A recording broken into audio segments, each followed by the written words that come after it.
ఓం మహాగణాధిపతయే నమః. ఓం గురుభ్యో నమః. ఓం శ్రీమాత్రే నమః. పరమేశ్వర స్వరూపమైనటువంటి జ్యోతిష, వాస్తు మరియు ఇతర అనేకమైనటువంటి శాస్త్రములను మనకు అందించినటువంటి మహర్షులకి నమస్కారం. హయగ్రీవ హయగ్రీవ హయగ్రీవేతియో వధేత్తస్య నిస్సరతే వాణి జహ్నుకన్యా ప్రవాహవత్. అరుణాం కరుణాతరంగితాక్షీం ధృతపాశాంకుశపుష్పభానచాపాం అనిమాదిభిరావృతాం మయూకైః అహమిత్యేవ విభావయే భవానీం. శ్రీమాత్రే నమః. ప్రేక్షకులకి ఆ లలితాంబిక అమ్మవారి యొక్క అనుగ్రహం పరిపూర్ణంగా కలగాలని మనస్ఫూర్తిగా కోరుకుంటూ మనం ఈరోజు చెప్పుకోబోయేటువంటి టాపిక్ ఏమిటి అంటే, అసలు ధన సంబంధించిన సమస్య ఎందుకు వస్తుంది, బ్యాంక్ బ్యాలెన్స్ ఎందుకు ఉండదు, నిలువధనం ఎందుకు ఉండదు, 4 రూపాయల జేబులో ఎప్పుడు ఉండకపోవడానికి కారణం ఏంటి, డబ్బులకి ఎందుకు ఇబ్బంది పడుతూ ఉంటాం, ఒక్కొక్క లగ్నం నుంచి, లగ్నం తెలియని వారి రాశి నుంచి నేను చెప్పేటువంటిది పాటించినట్లయితే ఖచ్చితంగా బాగుంటుంది. అదేవిధంగా మరి date of birth, time of birth కూడా లేని వారు చేసుకోవాల్సినటువంటి ముఖ్యమైనటువంటి పరిహారాలు ఏమిటి, మంత్రం ఏమిటి అనేటువంటి స్పష్టంగా చెప్తాను. ఇవి పాటించినట్లయితే ఖచ్చితంగా ఇవి పాటించిన రోజు నుంచి స్లోగా రోజులు నెలలు గడుస్తున్న కొద్దీ 100% మీకు ధనాభివృద్ధి కలుగుతుంది. ఇది గుర్తుపెట్టుకోండి. అదేవిధంగా వాస్తుపరంగా కూడా తీసుకోవాల్సిన జాగ్రత్తలు కూడా చెప్తాను. వృశ్చిక లగ్నము, వృశ్చిక రాశి. వృశ్చిక లగ్నం వారికి ఉన్నటువంటి మెయిన్ స్ట్రెంత్ ఏమిటి అంటే, వీళ్ళకి కాంపిటీషన్ స్పిరిట్ ఎక్కువగా ఉంటుంది. కాంపిటేటివ్గా ఎలాగైనా సక్సెస్ అవ్వాలనేటువంటి భావన ఎక్కువగా ఉంటుంది. అయితే ఈ ధన అధిపతి ఎవరైతే ఉన్నారో, ధన పంచమ అధిపతి గురువు ఎవరైతే ఉన్నారో, ఈ గురువు ఉన్నటువంటి స్థితి ఏ రకంగా ఉంది ఏమిటి అని చూసుకున్నట్లయితే, పర్టికులర్గా Jupiter 5th lord, 2nd lord అయినందుకు ఈ గురువుతో పాటు మీకు బుధుడు కూడా బాగున్నాడంటే వృశ్చిక లగ్నం వారికి ఆకస్మిక ధనయోగాన్ని ఇస్తాడు. అందులో ముఖ్యంగా షేర్ మార్కెట్లో ఇస్తాడు డబ్బులు. ఏది ఈ రెండూ బాగుండి మీకు విపరీత రాజయోగం కానీ నీచభంగ రాజయోగం కానీ ఒకటి కలగాలి. అవి బాగోలేవు. నీచభంగ విపరీత రాజయోగాలు కూడా ఒకటి కూడా లేదు. అస్సలు షేర్ మార్కెట్ జోలికి వెళ్ళకూడదు అనేటువంటిది మీరు గుర్తుపెట్టుకోండి. అలాగే ఇక్కడ ఆలోచన, మీ నిర్ణయాలు, ఫైనాన్స్ విషయంలో మీరు తీసుకునే నిర్ణయాలు ఎక్కువ ప్రభావితం చేస్తూ ఉంటాయి. అప్పుకి కారకుడైనటువంటి కుజుడు కనుక పాడయ్యాడు, ప్రాబ్లం వస్తుంది. ఎందుకంటే లగ్న షష్టమాధిపతి అంటే కుజుడు పాడయ్యాడంటే మీరు ఎక్కువ అప్పులు చేయడానికి వీల్లేదు. అప్పులే మిమ్మల్ని ఇబ్బందిస్తాయి. భాగ్యాధిపతి అయినటువంటి చంద్రుడు ఎవరైతే ఉన్నారో, ఈ చంద్రగ్రహం మీకు మీ జన్మజాతకంలో మీ ధనానికి ఉండే స్ట్రెంగ్త్ని చెప్తుంది.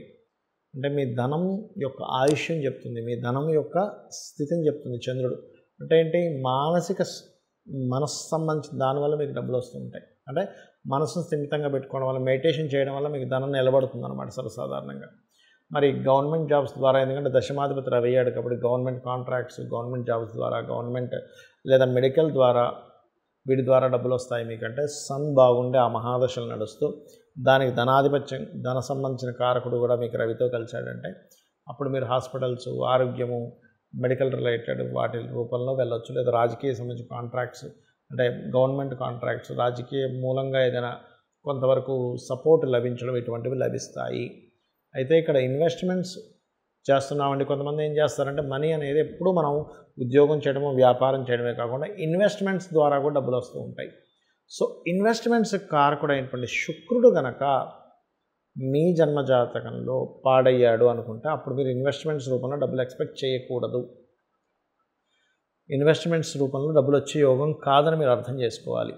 మరి లేదంటే నేను చేసేసాను ఆల్రెడీ ఇన్వెస్ట్మెంట్స్ కానీ నాకు ఇప్పుడు రావట్లేదు అంటే లక్ష్మీ గణపతి ఆరాధన చేయండి, అనే విధాలు బాగుంటుంది.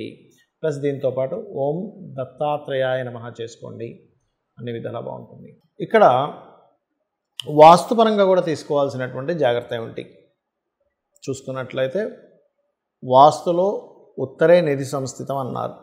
ఉత్తరంలో పొరపాటును కూడా టాయిలెట్స్ ఉండకుండా చూసుకోండి. ఇది కూడా మెయిన్గా మీకు ఫైనాన్స్ లేకపోవడానికి కారణం. బ్యాంకులో డబ్బులు ఉండట్లేదు అంటే వాయువ్యంలో ఏదైనా దోషం ఉంటుంది. అంటే వాయువ్యం తగ్గడం పెరగడం ఉంటుంది. అంటే కొన్నిసార్లు వాయువ్యంలో కూడా టాయిలెట్స్ అవి ఉంటాయి. అది కూడా మెయిన్ కారణం అవుద్ది. మానసిక స్థితి సరిగ్గా లేకపోతుంది దానివల్ల. ఇక మనీయే ప్రొడ్యూస్ అవ్వటం లేదండి. అసలు ఉత్తరమేమో అవకాశాలు రావట్లేదు, వాయువేమో బ్యాంక్ బ్యాలెన్స్ ఉండట్లేదు, అసలు మనీ ప్రొడ్యూసే అవ్వట్లేదు. ఆగ్నేయంలో చాలామంది టాయిలెట్స్ పెట్టడం వల్ల కూడా జరుగుతూ ఉంటుంది. స్త్రీ మూలకంగా ఇబ్బంది కూడా వస్తూ ఉంటుంది. అదేవిధంగా తెలియకుండా ఇంట్లో దక్షిణ నైరుతిలో బీరువా పెట్టి అక్కడ మీరు ధనం పెడుతుంటారు, అది వేస్టేజ్ జోన్, దానివల్ల వేస్టేజ్ అవుతూ ఉంటుంది. పడమర వాయువ్యంలో కూడా తెలియకుండా మనీ పెడతారు, దానివల్ల కూడా మీకు మనీ మీద అంటే ఎంతసేపు పోవడమే బాధ అనేటువంటిది జరుగుతుంది. సో వాస్తుపరంగా ఈ జాగ్రత్తలు తీసుకోవాలి. ఇక మరొక విషయం ఏంటంటే, ఇక్కడ నాకు జన్మజాతకం లేదు, ఏమీ లేదు, కానీ విపరీతమైనటువంటి ధన ఇబ్బంది పడుతున్నాను అనుకునేటువంటి వారు, ఒకటి ఓం ధనాధ్యక్ష ధర్మాధ్యక్ష ధనధాన్య వివర్ధనీయ నమః, ఒకటి ఓం సంపత్కరీ సమారూఢ సింధుర వ్రజసేవితాయే నమః, ఈ రెండు చేసుకోవచ్చు. అలా కాదు, ఫైనాన్స్ వల్లే నాకు గొడవలు ఎక్కువగా అవుతున్నాయి, ఆ గొడవలు తగ్గాలి, ఫైనాన్స్ రావాలి. కొంతమంది చూడండి, డబ్బులు ఎవరికో ఇచ్చారు, వాళ్ళ వల్లే బాగా గొడవలు అవుతూ ఉంటాయి. అలాంటప్పుడు 2 మంత్రాలు చేసుకోవాలి. అదేమిటి అంటే, ఓం నవవిద్రుమ బింబశ్రీ న్యక్కారి రతనచ్చదాయే నమః, గుర్తుపెట్టుకోండి. అదేవిధంగా ఓం అపర్ణాయే నమః చేసుకుంటే అప్పులు కూడా తగ్గుతాయి. అయితే మనకి చూడండి, కొన్ని మనకి వీడియోల్లో చెప్తూ ఉంటారు, చాగంటి వారు కానీ సామవేదం వారు కానీ మనకు వీడియోలో వస్తుంటాయి, లక్ష్మీ స్థానాలు ఇవి లక్ష్మీ స్థానాలు. అవేమిటి అసలు? ఆ లక్ష్మీ స్థానాలు అయితే వాటిని ఏం చేసుకోవాలో చెప్తాను నేను మీకు. ఫస్ట్ ఒకటి ఆవు వెనుక భాగము అంటూ ఉంటారు. అంటే ఆవు వెనక భాగం అంటే ఏం చేయాలండి? లక్ష్మీ స్థానం అంటే ఆవు వెనక భాగాన్ని దండం పెట్టుకోవాలి, నమస్కరించుకోవాలి. ఇలాగా ముందు భాగాన్ని నమస్కరించుకోకూడదు, ఆవు వెనక భాగాన్ని నమస్కరించుకుంటే లక్ష్మీ అభివృద్ధి వస్తుంది. ఎందుకు అంటే, గోవు దగ్గరికి లక్ష్మీదేవి వెళ్ళినప్పుడు గోవు ఇచ్చినటువంటి స్థానం అది, అందుకే ఆవు వెనక భాగంలో లక్ష్మీ స్థానము, ఆవు యొక్క మయంలో కూడా లక్ష్మీ ఉంటుంది అంటారు. రైట్. ఇక రెండవది ఏంటి? ఏనుగు కుంభస్థలము అంటూ ఉంటారు. ఏనుగు కుంభస్థలంలో ఉంటే ఏమిటండి అంటే, ఏనుగు కుంభస్థలాన్ని కూడా దండం పెట్టుకోవాలి, అది లక్ష్మీ స్థానం. అంటే ఏమిటి? ఇవన్నీ ఇంద్రుడికి సంబంధించినటువంటిది. ఇంద్రుడు ఏనుగు ఐరావతం అంటారు, మీకు తెలుసు కదా, అందుకే ఇంద్రుడు ఐరావతం మీద తిరగడం అది జరుగుతూ ఉంటుంది.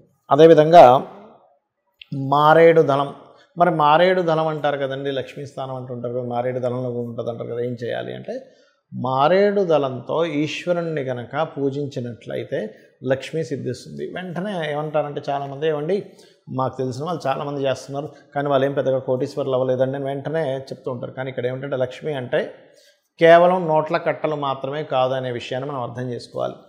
సంతాన లక్ష్మి, మంచి సంతానం ఉంటే అది లక్ష్మి, సౌభాగ్యలక్ష్మి, ధనలక్ష్మి, ధాన్యలక్ష్మి, విద్యాలక్ష్మి. అంటే ఏమిటి? మీకు ఒక మంచి విద్య ఉంది, అది కూడా లక్ష్మే.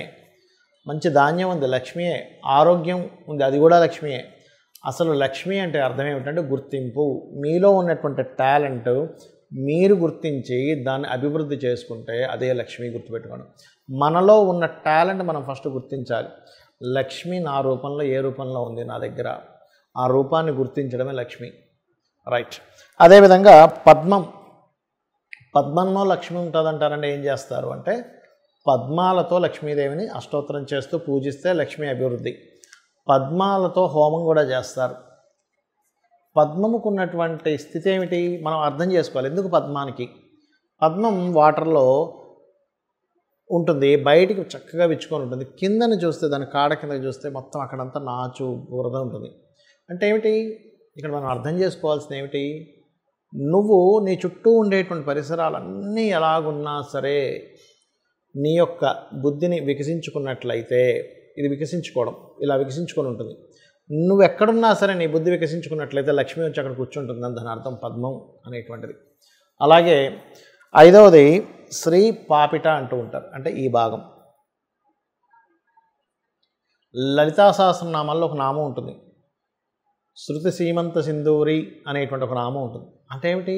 అమ్మవారి యొక్క సంబంధించిన లలితా సహస్రనామాల్లో అమ్మవారి పాదధూలికి సంబంధించిన ఈ పాపిడికి సంబంధించిన నామం అది.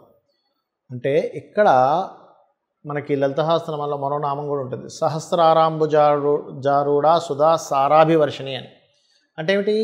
సహస్రారంలో కూర్చొని అమ్మవారు సుధాసార వర్షాన్ని కురిపిస్తుంది. అంటే ఇక్కడ ఉన్నటువంటి అమ్మవారు ఇక్కడ ఉందంటే దాని పాదాలు ఎక్కడ ఉంటాయి? ఇక్కడ ఉంటాయి. అందుకని అక్కడ మనం స్త్రీలు సింధూరం పెడుతూ ఉంటారు. సింధూరం ధరించడం ద్వారా లక్ష్మీ అభివృద్ధి అవుతుంది అంటూ ఉంటారు. ఏమిటండి దానికి? ఏమిటండి లక్ష్మీ అభివృద్ధి అవ్వడము అంటే, లక్ష్మి అంటే ఆరోగ్యం అని కూడా మనం చెప్పుకున్నాం. మనము మన చుట్టూ ఉన్న ఆరాతో లోపల ఉండేటువంటి నాడి ఏదైతే ఉంటుందో, నాళ్ళు ఉంటాయి, దాని ద్వారా కూడా లక్ష్మీ సంబంధం ఉంటుంది. ఎట్లాగా మనకి హెల్త్ బాగాలేదు, లక్ష్మి పోయింది.